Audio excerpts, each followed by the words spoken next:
Pace RC35 is a pretty iconic fork, beautifully made in aluminium, carbon or Kevlar, crafted right here in the UK up in Yorkshire. They're definitely a must-have for those retro racers.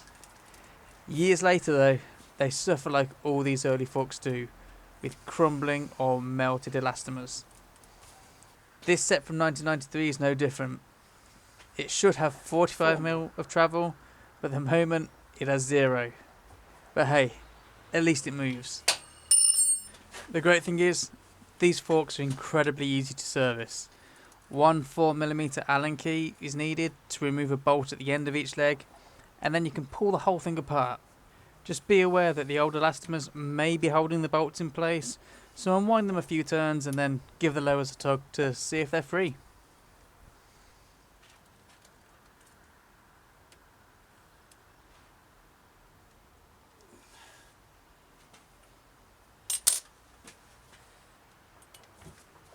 Oh no.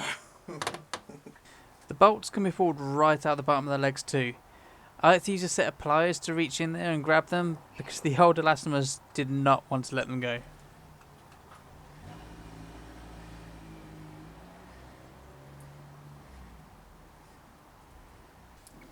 The cleaning is the part that's going to take some time. I was fortunate that the elastomers in mine were crumbly and mostly dry. If they're melted, things get a whole lot trickier. I was able to scrape off the old elastomers from the stanchions with a knife, and then used a long screwdriver to slowly break apart the elastomers from within the lowers. Make sure you fish out the washer that should separate the two elastomers in the upper part of the lowers. It might just drop out by flipping the lowers over and giving them a tap if you're lucky. My trick for these though is a pipe cleaner. A cylindrical soft wire brush that I can shove down the tubes and rotate around to make sure that any of the old elastomers clinging to the walls are removed. It's not a quick process, but take your time and really give them a good clean. Okay. For any of those stubborn spots, I sprayed a bit of brake and parts cleaner down the tubes. The solvent in that spray should break down what's left, and another wipe with the pipe cleaner should get it all out. Now while I carry on cleaning, let's talk about new parts. I purchased my elastomers from a chap on eBay called John Deverell. He actually offers elastomers for a few different forks, or custom ones, and tunes them to your rider weight. They're made to order, so take a couple of weeks to turn up, but my experience with them so far has been pretty good. You can also get elastomers from Pace directly, and more importantly, new seals.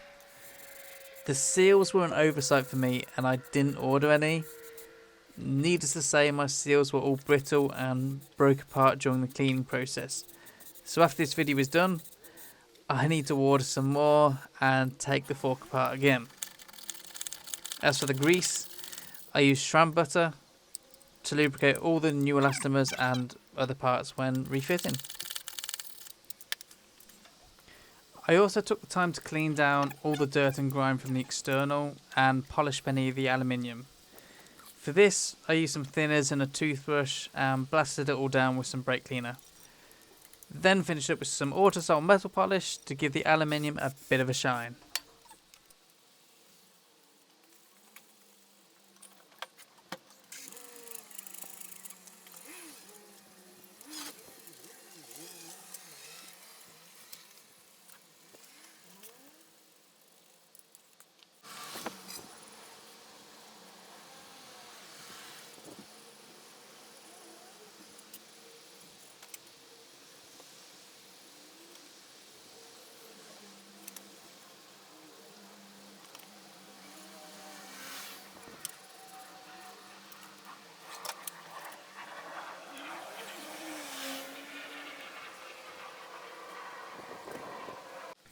With everything clean, it's time to reassemble.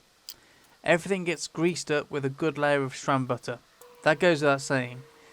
But the order of how everything goes back together confused me a little. To start with, I dropped the two main elastomers and washer for each side down into the lowers, with the hope I could put the bolts in through the bottom with the top out elastomers installed and everything would magically line up. It didn't. I pushed the bolts in and one of the washers flipped up and wouldn't settle. I worked out the best way to install these is to fit the bolts with the top out elastomers installed first, and then prop everything up on 2 deep sockets. That pushed the bolts up into the lowers and held them there so I could carefully drop in the 2 large elastomers per side with the washer separating them. Then the fight began. Once the elastomers and bolts are in place, the uppers can slide back in and the bolts can be done up. But the trick is here, keeping the bolts in place and compressing the fork enough to do them up. This was a struggle. I found a way that worked for me was to flip the fork over, place the steerer onto a plank of wood, stand on the brace to compress the fork, and hope that the bolt lined up enough to thread.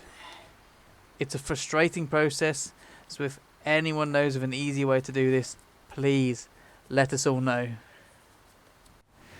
And that's it. 1 set of elastomers replaced and a functioning fork. Almost. I still need to buy those seals, but for anyone looking to replace the elastomers in their own RC35s, this should hopefully be a nice visual guide. Just be aware that not all RC35s are made the same, so you need to confirm the exact model of RC35 before ordering any. Goat Surfer has a great guide for this, and I'll link that in the description, as well as links to all the parts used. I hope this little video was helpful.